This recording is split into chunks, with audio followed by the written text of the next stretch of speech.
Okay, just going to get started. So, Scott Linderman. So Scott came to Harvard at the exact same time that I came to Harvard.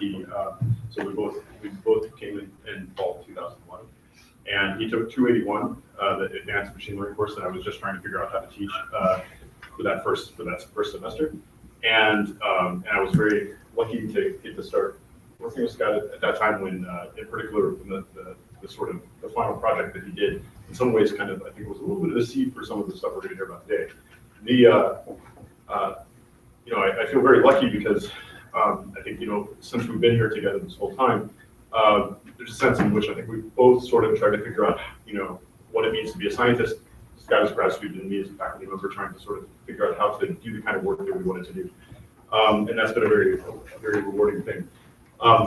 Scott, I think, is very unique in a lot of ways in that he really, I think, very authentically sort of straddles the line between computer science and neuroscience. There's a lot of computer scientists and statisticians who sort of care about methodology and view, neuroscience data as a kind of just one kind of data set that they can beat up on, but don't maybe really care so much about the science.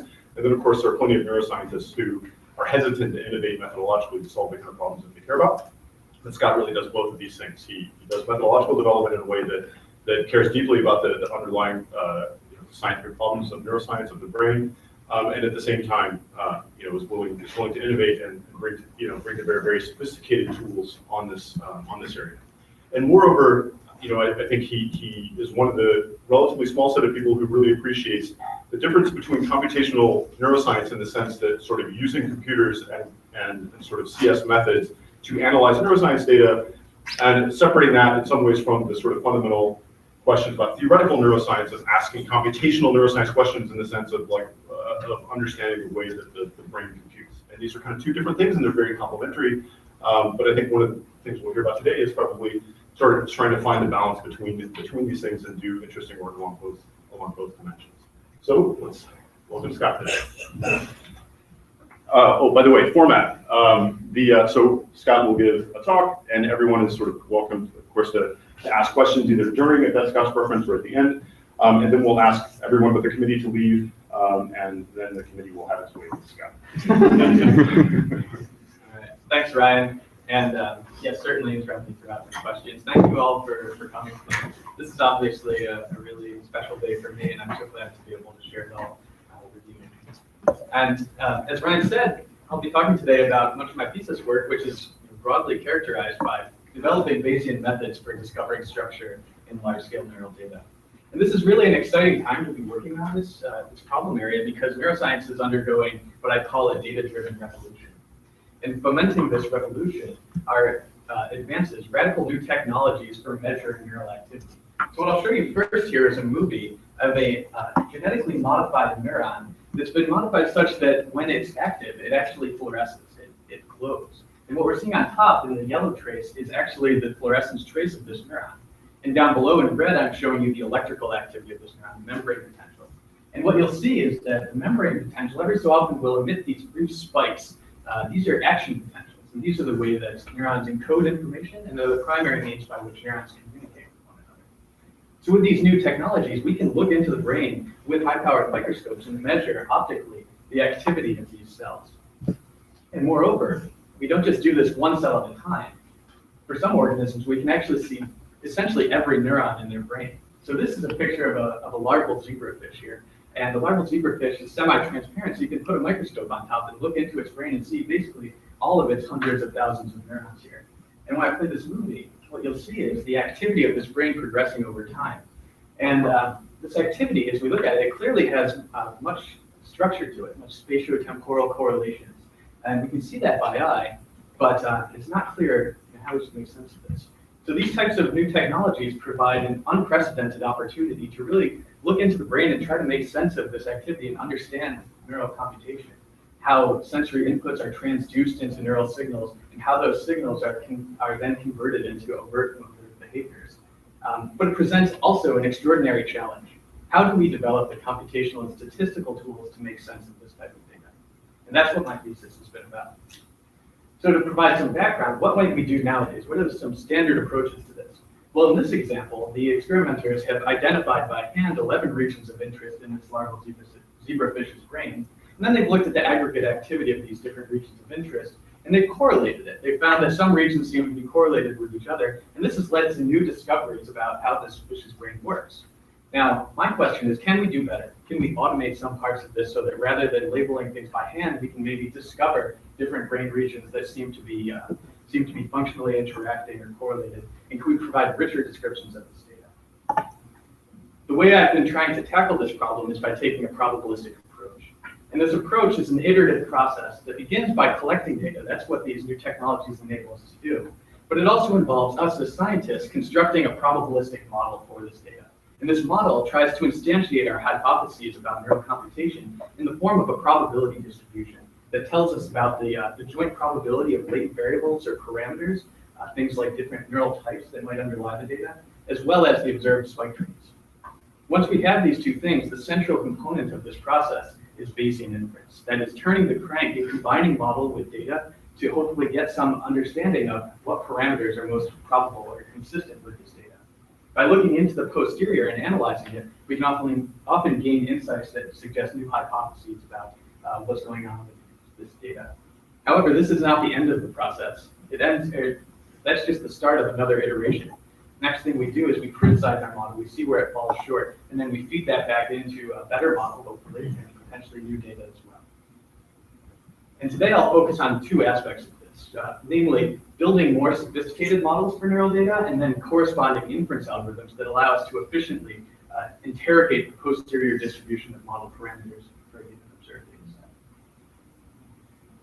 Over the course of my PhD, I've had the opportunity to work on many problems of this flavor. The first 7 of these are chapters that appear in my thesis, and I'm not going to be able to talk about all of these today. However, I will focus on 2 chapters in particular. And the underlying theme of both these chapters is the idea, and I think this is an idea that's a novel contribution of this thesis, that we should combine random network models and observed spike train models, point process models for neural activity in order to gain some insight into the underlying network structure and also low-dimensional patterns of connectivity in neural circuits.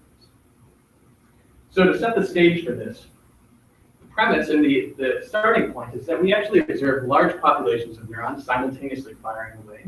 We get to see their spike trains. And we'd like to, from these spike trains, infer an underlying network that can explain these.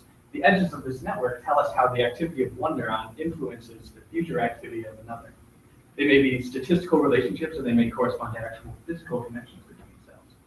We don't want to just end there. We actually think that within these hundreds of thousands of interacting neurons, there's actually much lower dimensional structure. For example, maybe there are different types of neurons, blue and red, and that the blue neurons tend to connect to one another, the red neurons connect to each other as well.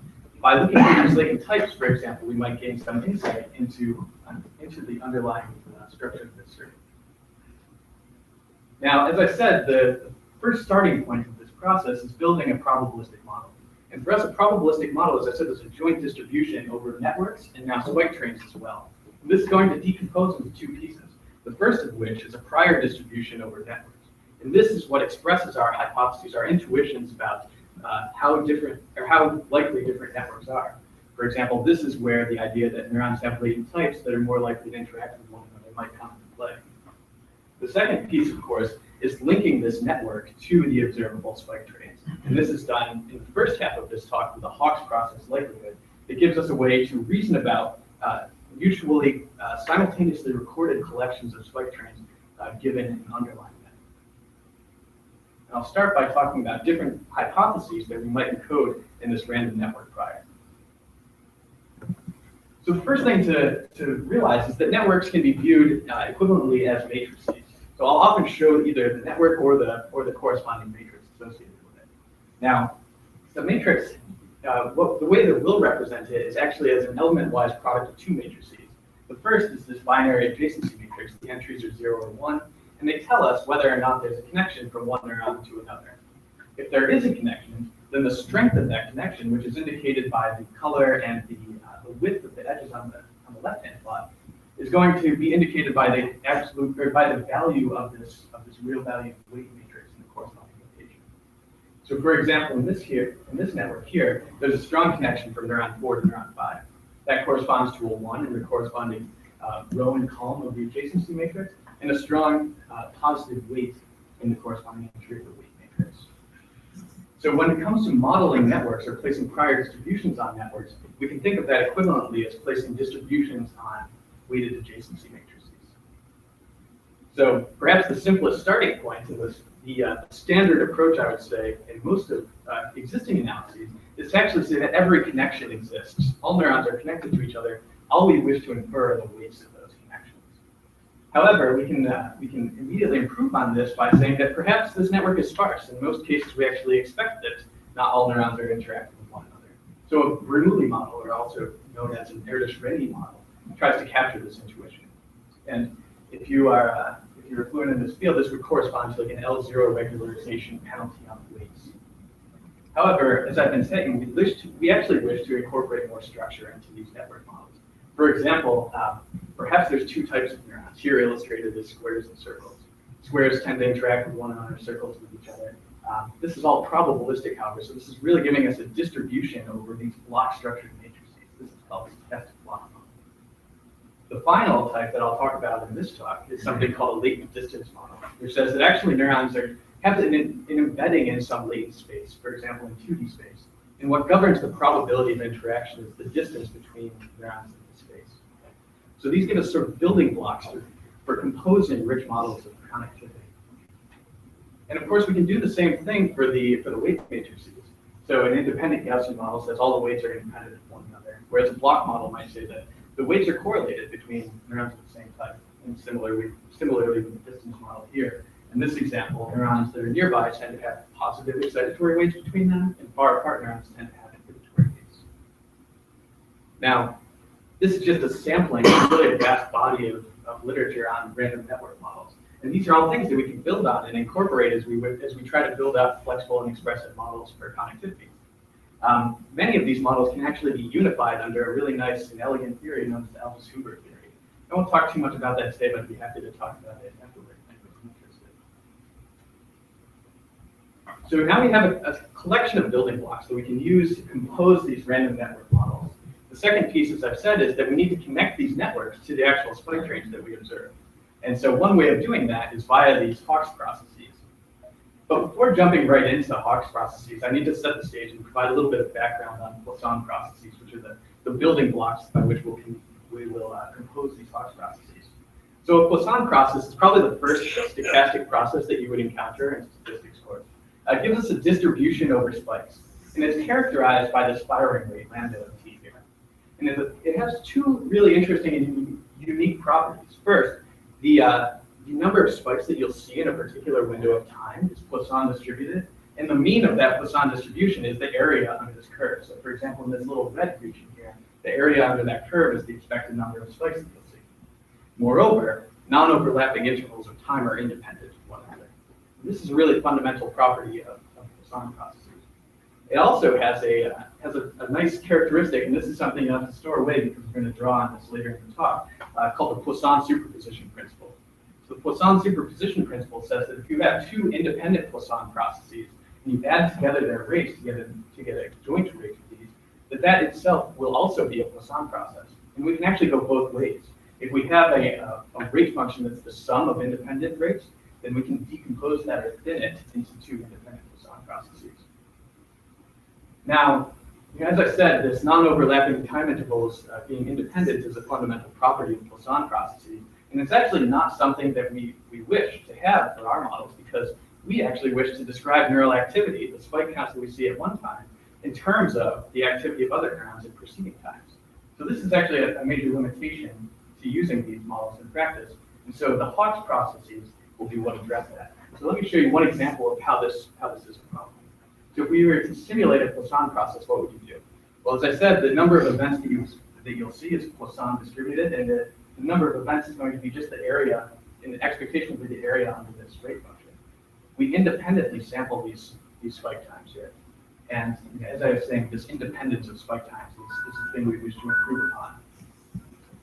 So a Hawkes process does that by generalizing this rate function to now actually be a function of preceding spikes here. These are models that were pioneered in the early 70s And it's actually easier to just see this via an illustration first to get some sense for how these work. So imagine that we have 4 neurons now. They're connected from top down in this chain structure. The way that we begin simulating a Hawk's process is by assuming that the first neuron potentially has some background weight associated with it. And this is just a little Poisson process of its own. So from this, we may get 3 spikes per time. Now we will recursively go down each one of these spikes and see how they influence the second neuron. So this first spike on the first neuron will induce an impulse response on the second. This again is a little Poisson process from which we might get 1 more spike, which in turn induces an impulse response on the third neuron. Maybe 2 spikes occur here, and each one of these will now recurse on in turn. So looking at that first spike, an impulse response is driven on the fourth neuron. Maybe 1 more spike occurs, but since the fourth neuron has no connections, that's the end of this recursion. We continue with the second spike, get another impulse response, another point, another spike, and we can carry this process forward. And what you'll see is that you'll get these cascades of events that are characteristic of a Hawk's process. Now, what if the connections aren't equal strength? What does that correspond to in this model? Well, for example, in this case, the first to the second neuron connection is much stronger than the second to the third. So again, we start with this background rate, we get a spike, but now the impulse response is much larger on the second neuron. And really the weight of this connection will be the area under this curve. And since this is a Poisson process, the area under the curve is the expected number of events or spikes that will be generated as a result of that spike on the first neuron. So maybe we get 3 spikes here. Each induces a much smaller impulse response because the connection from neuron 2 to 3 is much weaker. So maybe in total we only get 1 spike. And again, we can carry this process forward to create now more complicated patterns of activity with these weighted dynamics.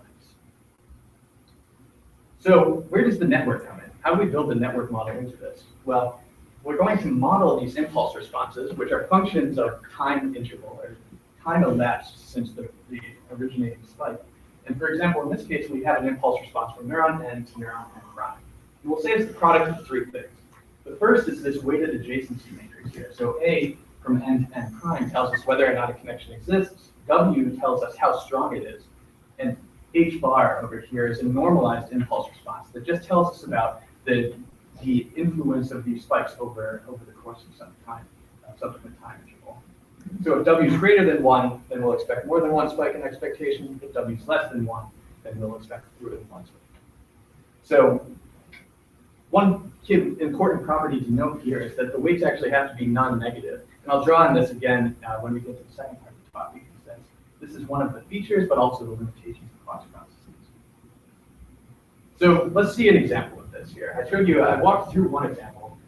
This is synthetic data here, where I've simulated a 4-neuron network, where neuron 1 connects to neurons 2 and 3 with weight 1.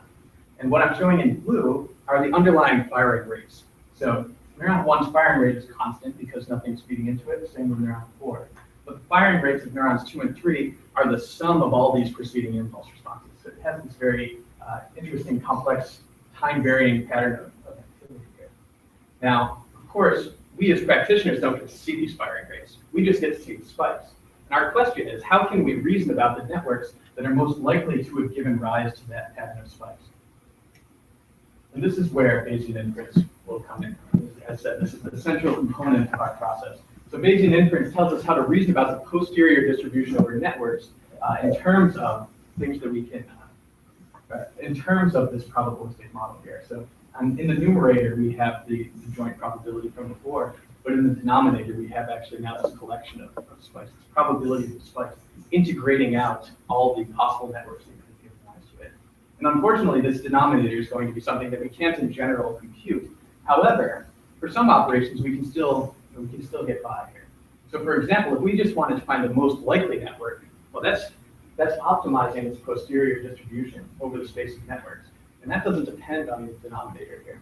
So for example, we can compute the maximum a posteriori estimate of the network. And Chaim, this is a slide that I don't think you have, so this is something to watch out for here. So the math estimate of the network, in the case where we have a dense connectivity matrix, so all connections exist, and the only thing we need to search over are the weights of those connections, we can actually do that efficiently here. We still have to decide at what point we threshold the weights in order to throw away connections. So this is sort of a hyperparameter in machine learning parlance that we'll have to set. But for example, what we see is that the most maximum a posteriori estimate of the network does have the correct connections from neuron 1 to neuron 2, but it also involves some weaker connections from neuron 4 to 1, 2, and 3, for example, here. So there's sort of this ambiguity that we need to address. But perhaps the more serious shortcoming of this, just going back one slide, is that Bayes really actually gives us a whole posterior distribution over networks. And summarizing this entire distribution with a single point estimate is somewhat of an unfortunate approach. Because even though this might be the most likely, if I were to show you this network, which has the correct connections, but maybe slightly different influence over time or slightly different weights, you might still say, yeah, that's a pretty good explanation for this data. And even if I was to show you a network that just has one connection, that's missing the connection from neuron 1 to 2, you might say, yeah, that's maybe less likely, but it's not a terrible explanation for this data. If I showed you this network, you'd probably say, yeah, I don't think so. That doesn't seem to do it. And if I showed you this, you'd say you're crazy. So, and this is really expressing that there's a distribution over networks, and somehow we'd like to reason about not just a single point estimate of that distribution, but all the likelihood of the posterior probability of spacing networks. And so what we'll do is actually design an algorithm that tries to explore this posterior distribution. And this will be a Markov chain Monte Carlo algorithm. And what it'll do is it'll take random steps over the space of networks and perturb the network slightly in each iteration and hopefully bias itself toward networks that have high probability or good explanations of the data. And so what I'll show you here is this Markov chain running, and each iteration I'll plot the inferred network and the corresponding weights.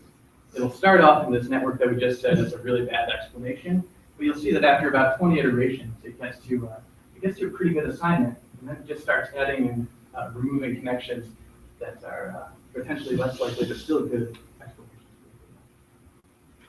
Are you trying to sample the posterior distribution? That's exactly what's going on here. That's what the actual algorithm is doing.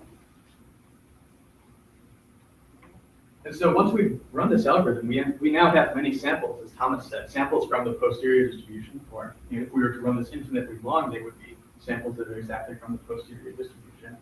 And with the collection of samples, we can actually do a number of things. In particular, we can compute expectations with respect to the posterior. So under the posterior, what's the expected weighted adjacency matrix? Well, you see that on the left here. It's a matrix in which there are strong connections from neuron 1 to neurons 2 and 3, but actually also some weaker connections from neuron 4 to 2 and 3. Those aren't ruled out by this data. Similarly, we can look at the expected adjacency matrix. And this is really the posterior probability that there's a connection from neuron 1 to neurons 2 and 3, for example. We see that that's very high probability on the posterior, but also weaker probability from neurons 4 to 1, 2, and 3. And so having these probabilities, this distribution over networks, is actually a really powerful thing. This will allow us to compute sort of arbitrary expectations with respect to the posterior and reason about our uncertainty in the underlying network. Now, before I tell you how this algorithm actually works, I want to show you one more example of this running on real data to give you a sense for what we can do here. So this second data set, this is actually real recordings from neurons in the hippocampus of a rat. And this rat is running around in a circular environment. I've actually just plotted the square. You'll have to infer the circle with your posterior estimators. So you'll see the rat running around, and every time the neuron spike, you'll see a corresponding black dot in the spike train that's doing from right to left. There's 47 neurons. And don't worry, the rat's not going crazy. I'm actually showing this at 10 times speed, so that's not super bad. Now these cells actually have a really interesting property to them. They're called place cells because these cells fire when the rat is in a particular location in the environment. And perhaps you can't see that by eye. I can't see it by eye. But if you were to look at summaries of the data and perhaps to plot or plot a little dot every time a particular neuron fired at the location of the rat when that neuron fired, you would be able to compute its place field. So on the left here is the place field for neuron 1. The black dots are all the locations of the rat when that neuron fired. We see that it mostly fires when the rat's in the lower left, 14 fires when it's in the upper right, 29 similarly, 39 has actually an interesting place field that's split between two locations. And in order to compute these, we needed to have both the recordings of where the rat was as well as its neural spike train. And we had to actually have the intuition that these spikes were probably encoding location as well. So one question is, can we infer that these neurons are encoding some 2D space given just the spike trains alone?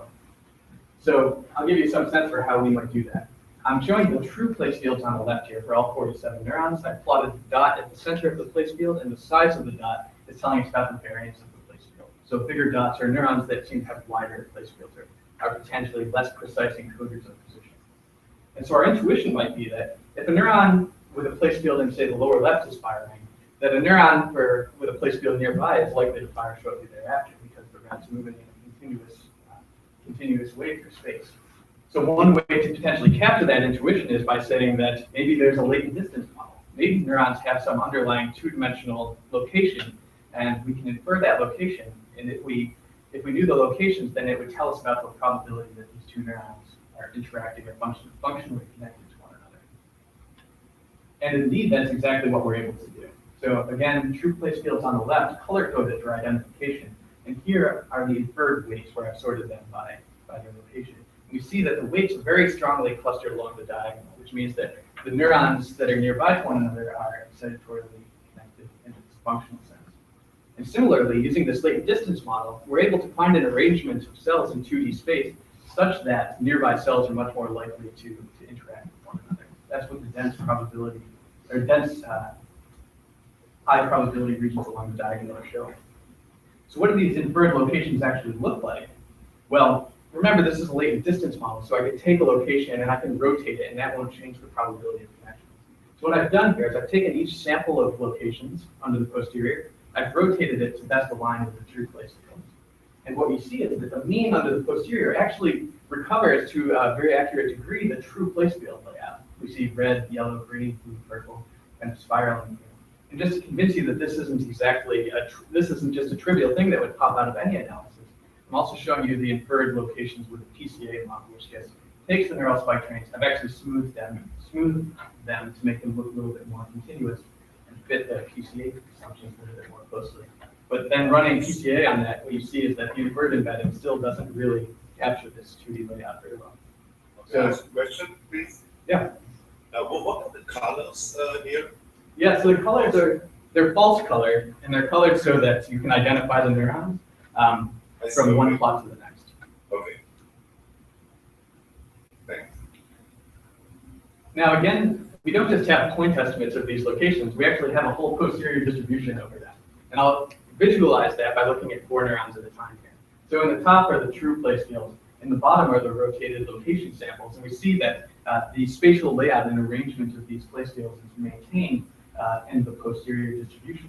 And actually pretty interesting is that this place field for the neuron, the blue neuron in the center plot, that's much larger dot, this is a place field that was very high variance in reality. And what we see is that the posterior distribution over locations for that neuron is similarly high variance, which is indicating that since this neuron is sort of a poor encoder of space, we actually should have high posterior variance over where we should place that neuron in 2D latent space. So again, this is an example, I think, of how combining these structured network models that have different features of neurons or properties of neurons built into them allows us to reason about these properties and connect them to the observed spike trains. And I think that's a really cool idea. Now, let me tell you how this actually works here. So far, I've just waved my hands and said, look, we did this. This is really cool. What are the nuts and bolts? How do we make this happen? And I said that we ran a Markov chain Monte Carlo algorithm to stochastically explore this posterior distribution. And what that means is that assume that the posterior, for example, in this very simple cartoon, maybe had some contour lines shown by these ellipses here. We'll imagine that the state of our algorithm at any point in time is represented by this dot, and that at each point in time, each iteration will update the location of that dot and hopefully wander toward regions of high posterior probability. And in this example, we're actually seeing that the moves of this dot are axis aligned. And this is a characteristic of an algorithm called Gibbs sampling, where we iteratively update one parameter, holding all the rest of the parameters fixed. And the reason we might do that is that the conditional distribution, taking one slice of this, might be an easy distribution to handle, an easy distribution to sample from. And similarly, if we were to look at the vertical slice, the conditional probability of parameter 2 given parameter 1, that might be easy as well. Now, in practice, we might not be so lucky. In practice, the posterior distribution might be this hairy object that we can't necessarily, doesn't necessarily have nice conditional distributions associated with it. This one is particularly pernicious example, is maybe a little bit scarier than what we usually see in practice, but still this gives you some idea of the problem that we might be facing. So the main idea underlying both of the algorithms that I'll talk about here is the idea of data augmentation. That says that while the posterior distribution for two parameters might be a hard object to reason about, sometimes we can actually introduce an auxiliary variable, a third parameter that's now popping out of the screen. And by introducing this variable and sampling over it as well, we might recover nice conditional distributions. So for example, if we knew not only parameter 2, but parameter 2 and parameter 3, the conditional distribution of this first parameter might be easy. And similarly here. Now, in adding these auxiliary variables, we've actually, in some sense, made our problem a little bit harder. We have a higher dimensional space that we need to explore. However, that's traded off or balanced against the ease with which we can now explore the space and make efficient moves that maybe take large steps towards the high posterior probability regions. So what are the auxiliary variables that would make sense for this Hawkes process? Well, we've already actually seen them. So when we see our data, we just get spikes, and if we knew some weights and background rates, we could draw the impulse responses and the background rates that went into potentially generating those spikes. If we augment our data by now, assuming that these spikes can be attributed to only one of the additive components of the rate function at any point in time, then this is actually going to make inference considerably easier here. So the auxiliary variables are now these parent variables, and you can think of them as coloring of the spikes that tell us which one of the additive components of the rate function gave rise to this. The reason we can do this is, again, because of that Poisson superposition principle that we talked about earlier. Since the rate function is an additive, is a linear function of all these weighted impulse responses, we can then thin that and separate these spikes and attribute them to one of the additive components. And to try to show you why that's a valuable thing to do, let's think about the conditional distribution of just one weight. So the weight from neuron n to neuron n prime. Well, as I said, the weight is sort of the expected number of spikes that you would see for every spike on neuron n, the expected number of spikes that are induced on neuron n prime. And now we have a whole bunch of examples of this. We have examples for every spike on neuron n. How many spikes did it generate on neuron n prime? So a whole bunch of Poisson distributed random variables. This means that we know how to deal with whole bunches of Poisson distributed random variables. The conditional distribution of the weights is going to be conjugate with a gamma prior. So by introducing these auxiliary parent variables, we've made our lives considerably easier. And the rest of the Gibbs sampling algorithm goes through and it updates all the parameters at the time. I won't tell you about each step. They're all fairly easy. The only other one I want to point out is the sampling of these auxiliary parent variables here.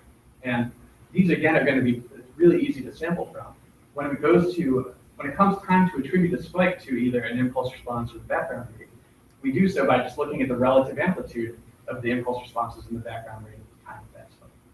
So these are all easily updated. They can be done in parallel with these ones, the parent variables here. So we can derive these efficient Gibbs samplers to explore the posterior distribution.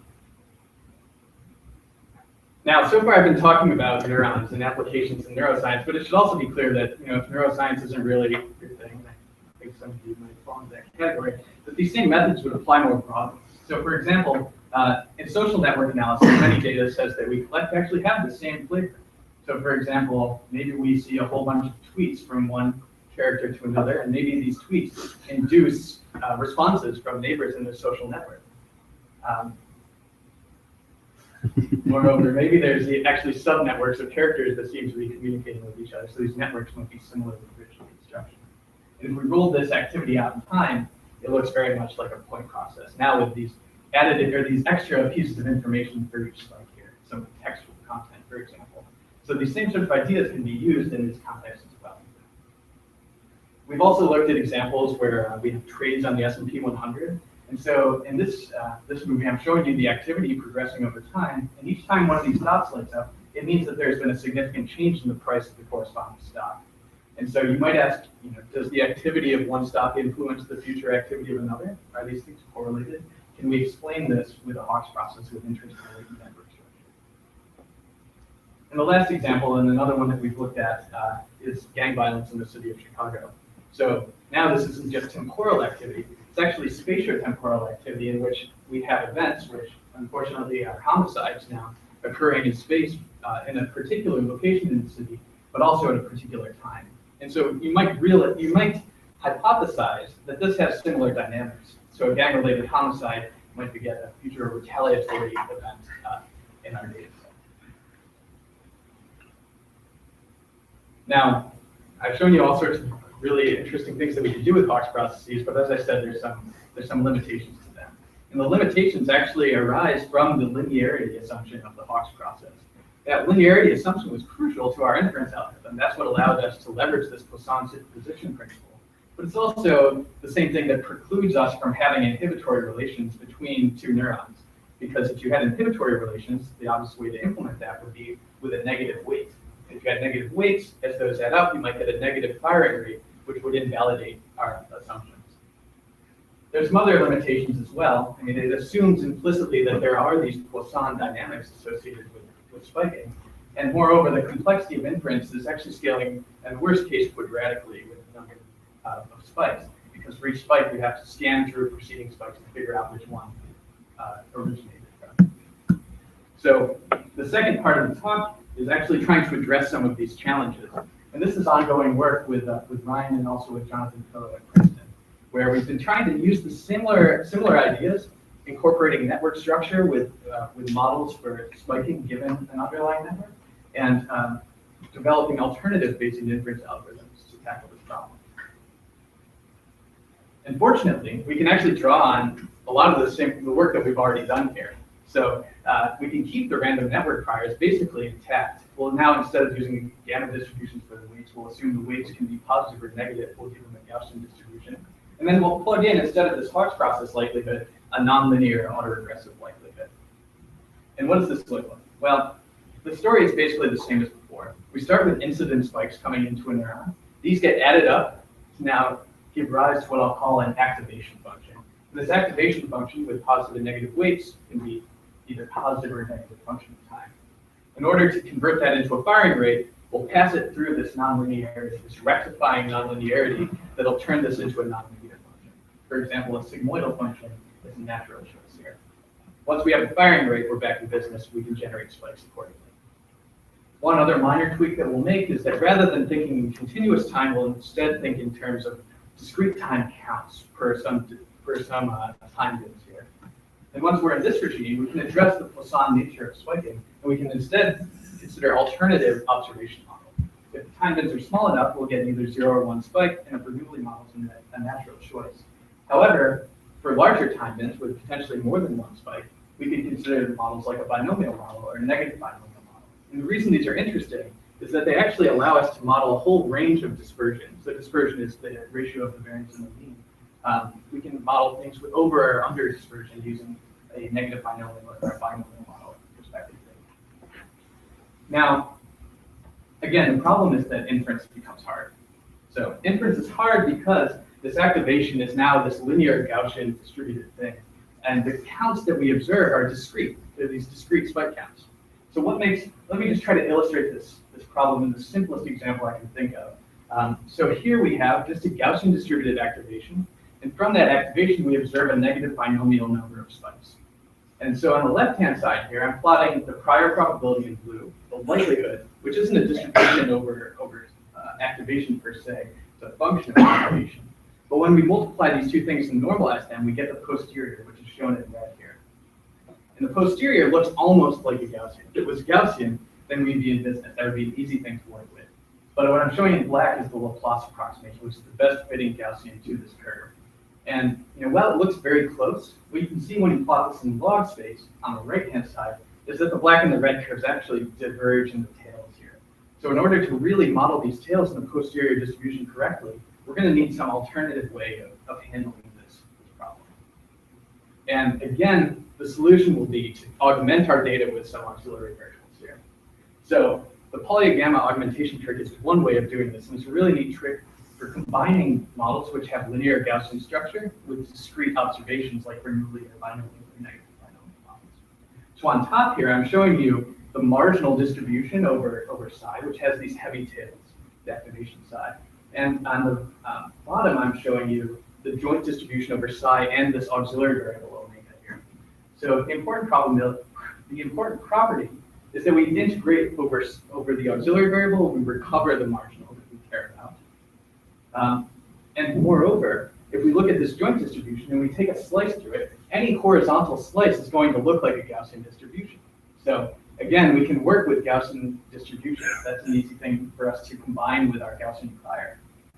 However, if we take if we take a vertical slice through this, we'll see that the conditional distribution along the vertical axis looks like a polygamma distribution. And again, this is something that we can efficiently sample. And one of the contributions of my thesis is actually a more efficient way to sample this distribution, in particular small shape regimes that come up during Bayesian inference. So why is this useful? Well, now that we've augmented our data with these auxiliary variables for each spike count, basically everything below the blue dotted line here looks like a Gaussian from the perspective of the network model. And that Gaussian potential will play nicely with the linear Gaussian activation model. So this will allow us to use off-the-shelf inference algorithms for handling these latent Gaussian distributed networks.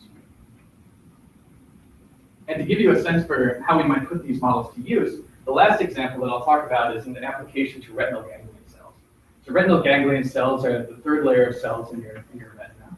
And in this case, they were excised from a macaque and placed in a dish. So we have 27 cells laid out in this sort of two-dimensional pattern of the retina here. And we shine light at these cells, which is responsive to light, shown on that. So in this case, we shine a little 10 by 10 binary white noise movie. And we tune the pixel sizes to be about the same size as the receptive field of these cells. These cells respond to light only within a small diameter region around their actual location on the retina. Now, these cells have more interesting properties associated with them. There's actually many, many types of retinal ganglion cells. The primary types and the only types that appear in this data set are on and off cells. So on cells will respond when you shine light on them in their location on the retina. Off cells will actually go quiescent if you shine light on them. And what this means from a modeling perspective is that if we record data from these retinal ganglion cells, but we don't get to see the actual stimulus that was driving them, then we would expect that the on cells would be correlated with other on cells nearby. They'd be anti-correlated with their nearby off cells. So there's really two types of cells that we're looking for. And moreover, we're hoping to recover the actual two-dimensional layout of these cells. And the way we might do that is by realizing that connections are actually only existing over a short range. That if you have a cell over here and a cell way over on the other side of the retina, these will effectively be uncorrelated regardless of what types they are. So using a network model of that flavor, latent types that govern the strength of the connection or the sign of the connection, and latent locations that tell us about the probability of connection, we should be able to learn this structure from the spike trains alone. Now, what I'm showing you first here is that particular network model is indeed the best explanation that we can come up with for this data, at least compared to all the other possible network models that we could make out of the 4 adjacency matrix models and the 3 weight matrix models that I showed you before. The way I'm evaluating this is in terms of the model's ability to predict held out spikes. So predicted log layers there. And what you see is the distance adjacency model seems to be the best fit. And within the distance adjacency model, either a distance or a stochastic block model with latent types for the weight is the best explanation.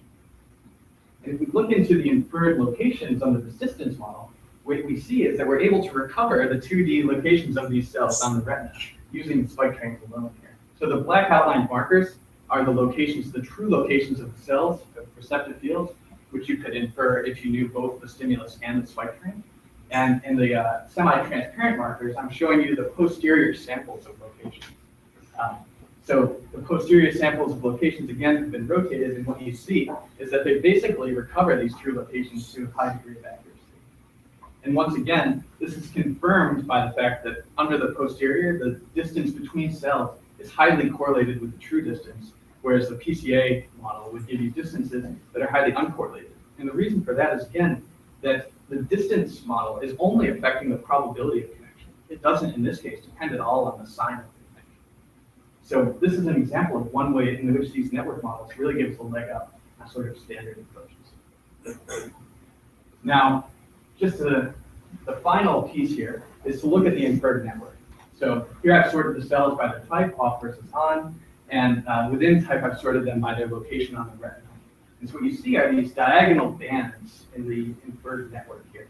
And this diagonal bands are arising because nearby cells are more likely to interact. And that's sort of confirmed, it's a little bit messy, but it's confirmed in the middle plot on the bottom, which is showing the probability of connection that arises from this distance model. And then the mean of the strength of the connections is showing that there are these excitatory connections within type and inhibitory connections between type. So by interrogating this posterior, we're actually able to learn all this interesting structure, again, from the spike trains alone. And so I think that's really a great point to sort of highlight and to essentially end on here, that we're able to combine these networks as a channel by which we can connect latent variable models, latent types, latent locations of neurons to complex spike trains that have a lot of structure, but you can't see it by eye. And then by turning the crank of Bayesian networks, we're able to reason about this structure in a principled way. So before concluding, I also wanted to just point out that these are two elements of a much broader story. There's many more models that we've worked on for thinking about and reasoning about the structure that underlies neural spike training. So in joint work with Chris Stock at NIPS 2014, Chris was an undergrad who worked with me a couple of years ago. We looked at the problem of what if these networks are actually evolving over time, potentially as a result of some learning process, like spike timing dependent plasticity, that says the strength of connection should become stronger after two neurons are firing at the same time. With Matt Johnson and Matt Wilson and Sage Chen, we looked at hierarchical Dirichlet process hidden Markov models. It's a bit of a mouthful, but models that try to explain neural activity in terms of a latent population state, rather than in terms of a network that connects one cell to another. And working with Aaron Tucker, who's here today, an undergrad here at Harvard and finishing up, we've been looking at latent state space models, which say not only is there a discrete state, but potentially discrete and continuous latent states that govern the dynamics of neural activity. And some really exciting ongoing work with Sam Gershman and Les Valiant is looking at how we can combine these sort of bottom-up approaches to reasoning about neural activity with top-down theories of neural computation. So why should there be different types of neurons? Why should neurons have some low-dimensional structure associated with them? And one hypothesis, it's actually sort of an interesting meta-reasoning challenge here, is that actually these neurons are themselves performing Bayesian inference. That the function of neural circuits is to take in sensory inputs from the outside world and to compute some posterior distribution over latent variables of the world using the dynamics of these neural spike trains. So can we combine these with some of the network models that we've been building up in this talk to sort of reason about these for both the top-down and the bottom-up? And going forward, I think a really interesting application and future direction of this work is to combine these models of neural spike trains with sort of rich behavioral data sets that we can now collect from a variety of organisms. So in a really fun project with Rob Johnson and Matt Johnson, no relation, we're able to track these zebrafish swimming around in a large environment and really start to characterize the different types of movements that zebrafish can do. And zebrafish aren't the most interesting organisms, but they still have a variety of behavioral repertoire that they can express. And understanding the neural correlates of that is really exciting. And then I'll just finally say that these same methods, as I said, while they're very applicable in neuroscience, many of these same ideas apply more broadly. So one of the things that Matt and Finelli and I have worked on is extending these to cases where we have not just count data, but potentially multinomial distributed data or categorical data, and thinking about how we can use these same polygamma augmentation techniques to try to target hard problems in those types of domains. So again, this is all stuff that I'd be happy to talk to you about. Many of these things appear in my thesis if you are so inclined, but I think it's been a really fun ride. There's been all sorts of fun projects and many more to continue working on. So I'd just like to close by thanking all of you, but a couple people in particular. First and foremost, my advisors, Les Valiant and Ryan Adams. So Les, early on in my PhD program, Varun, who was finishing up his PhD when I was just starting mine, gave me a piece of advice. He told me that I should think of you as an oracle. When I go to meet with you, I should just barrage you with so many questions and just soak up as many answers as I can get. And in retrospect, I think that there couldn't be a more apt description. There were many times when you seemed to be able to instantaneously answer questions that were not computable, at least in deterministic polynomial time, using my brain. I won't say that you're a Sharpe oracle because we all know that by Coda's theorem, then the polynomial hierarchy would collapse, and who knows what type of existential crisis would ensue there. I'll stop before we do. I want to encourage any complexity theory questions. But in all seriousness, I've benefited greatly from all the wisdom that you've shared with me and all the guidance and patience that you've shown me as I'm trying to figure out my way in this path. That I think that you really have an amazing talent and you're a great role model in your ability to take hard biological problems and sort of distill them and find the essence of the underlying computational problem. And that's something that I'll continue to strive to emulate in my research. So, thank you. And Ryan, as you said, we both arrived here at the same time, and I think the first lecture that I attended was actually your first lecture as a professor. And somehow I think I was way more anxious about that whole thing than you were. I had been going to the library to try to check out textbooks, and they told me no, I had to have a student ID first. I was but it was really it was a sort of an exciting but also sort of scary time because I didn't really know how this was all going to go down. And I think that the first lecture that I attended, as I said, was yours. And from then on, I knew that this was the direction in which I wanted to head. And I really have to thank you for all your encouragement and just the energy and creativity and the enthusiasm that you bring to this field. And it's really been such an exciting opportunity. And I think the greatest thing that I have to thank you for is just for showing me just the joy of research. And it's something that I'll carry with me forever. I want to thank many of my mentors and also committee members here. So Sam has taken me in this year into his group as he's been starting out the lab in the psychology department. And this has been a really awesome opportunity for me because just as I thought I was starting to get the handle on modeling neural spike trains, now I'm trying to learn about cognitive science and I'm back at square one, and it's just been so much fun to try to pick that up. And you're obviously so intelligent and capable and creative, and there's so many opportunities, I think, to combine, as we've been saying, some of these ideas for modeling neural activity with higher level theories of cognition. And that's, I think, is an exciting direction forward, and I hope we can continue to work on this going forward.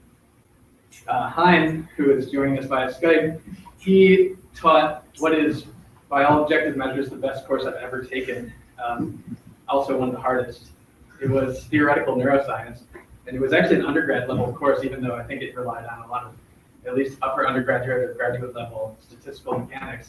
But it was great fun, and obviously you're just such a giant in the field of theoretical neuroscience. It's really been an honor to get to work with you and talk with you and learn from you. And I think that the main thing that I took away from that course was not to be afraid of the complex phenomena that we're looking at in many of these systems, but actually jump right in and try to find the right model for these, the right abstractions, the right way to think about them. So I really appreciate all that you've done for me. I've also had two great mentors, Jonathan Pillow, who's shown on the bottom left here, who's a professor at Princeton, who I've been able to work really closely with on the second part of this talk. Just a great computational neuroscientist and really great friend as well. Somebody who I've learned a great deal from, and I really appreciate all of his advice and guidance. And then Bob Data, who has been working closely with Matt Johnson in our lab, and who I'm looking forward to working with more this summer, who's doing some really exciting work at the modeling of natural behavior, and also, as I was pointing out, the joint modeling of behavior and neural activity. So just so many great neuroscientists who I've benefited immensely from working with. So, certainly not least, I also have to thank many of you here. Shout bingo if you've got it. So many wonderful friends and colleagues that I've benefited from sitting next to and working with and collaborating with, and just all the unsupervised learning that happens in the course of a graduate program. Certainly an invaluable experience, and so many of you are to thank for that. I'd like to thank three people in particular: Matt Johnson, who has literally taught me everything I know about a number of subjects, and then taught me again once I've forgotten. So, your patience and your sheer intellect and the generosity with which you share that intellect is really an amazing thing. And I'm so happy to have been able to work closely with you over the past couple of years. You've really, truly made me a stronger person, both as a researcher, also as a physically. You haven't dropped the bar on me, so this is a good thing. Really appreciate that. Two undergrads that are really fantastic. Chris Stock, who is now at Stanford, and Aaron Tucker, who's finishing up as a senior here at Harvard. I don't know why, but they have stuck with me throughout all this, and I think in many cases I've learned more from them than they've learned from me, and so it's really been a wonderful experience. And I thank you so much for sort of the opportunity to work together and to collaborate closely. It's really been, as I said, a great learning experience. I hope all the best for you going forward. Of course, it's not just my friends in the lab here, but also my many friends who I've lived with in Cambridge. Don't be fooled by the fact that they all, with the exception of Chris, look so professional up here. Really great folks to help keep me grounded when I'm not thinking hard about computational neuroscience and machine learning. Just so many wonderful memories that I'll cherish and keep going forward. Of course, my family, my parents, Richard and Elena, who are here today. They've given me so many wonderful opportunities that I am forever grateful for. It's really your love and support that's gotten me this far. Of course, my brothers who aren't here, Steve, Matt, and Randy. Steve's the tall one, kind of balding. Want that out. So Steve told me back in 2010, I think, that as I was sitting at my desk at Microsoft, that if I didn't apply to grad school that fall, that I probably wouldn't graduate before I turned 30. And I would just like to tell Steve that I still have 5 months to spare, pending all goes well. So, good luck. He's still got to finish up. No, seriously, it's been really great to have such a loving family to be by my side. And of course, most importantly, I'd like to thank my wife, Anne, who has been by my side from the very beginning. This is a picture from the going away party when we were setting off on this nerdy adventure 5 years ago. And she has just been an unbounded source of love and support. And she's been by my side throughout this whole process as we've been filling our noggins with information worth saving and protecting. So I have to thank you for that. Really good. Just the greatest love, the greatest partner. So thank you all.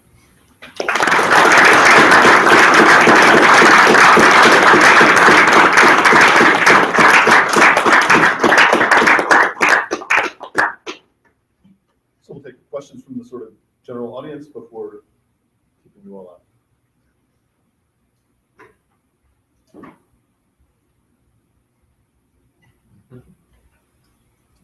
Just looking to find more questions. So I have a question about sort of the role of stimuli in these things. So are you sort of saying that all of your techniques don't look at any kind of stimuli? Yeah, that's great. What depends if you incorporate that. Does that help you in some respect? Yeah, absolutely. I mean, that's been sort of the tenet of this field, is trying to find the stimuli that are most associated with neural activity and that neural activity is encoding. And certainly in some superficial areas like the retina and the early visual cortex, we've had great success by combining stimuli with these types of dynamical spectrum models. And that's the retinal ganglion cell stuff that I've worked on is one of the best examples of combining stimuli with point process models. Now, one of the challenges with incorporating stimuli is that as we go deeper into the brain, it's not entirely clear what the corresponding stimuli are. In fact, we probably expect that in deeper brain regions, spikes are not only a function of stimuli, but also a function of complex internal states. And so one of the things that we'd like to work on are methods that don't necessarily rely on direct regressions between activity and stimuli, and are able to capture this inherent underlying structure. That said, a very natural thing to do, and one that you would certainly do if you had strong beliefs about stimuli relationships, is build that into this model. A natural way to do that would be say that the activation is not just a function of preceding activity, but also a function of the stimuli, maybe a linear function of stimuli, for example.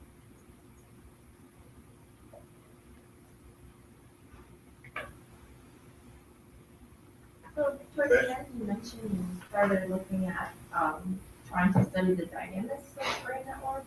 Right. I was just curious what kind of time scale that require for the subjects you observe. Yeah. I mean, timescales is a really interesting question because we kind of imagine that these computations are unfolding over many timescales. So to maybe use the example of the larval zebrafish, there are dynamics that are occurring on tens of milliseconds as the tail flicks around. However, there's longer timescale processes like hunting sequences of a fish can last for many seconds, many swim bouts, for example. And then even longer timescales, there's probably hunger states that are, you put the fish in the tank and it's starved, then for the first half an hour, for example, it might just be on feeding frenzy. But the timescales of that hunger state might be much longer. So we haven't tackled that problem explicitly yet, but I think we have some really good ideas for how to incorporate different timescales of activity using things like hierarchical hidden Markov models that maybe have states that are evolving over short timescales, but that are governed by longer timescale meta states as well. So yeah, that's a great question, big open problem.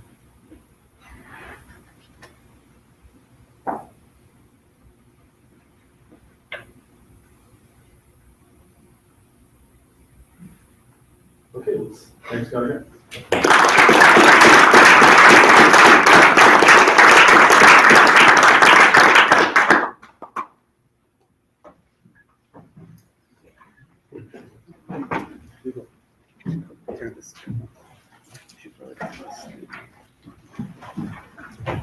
Sorry, you should say that.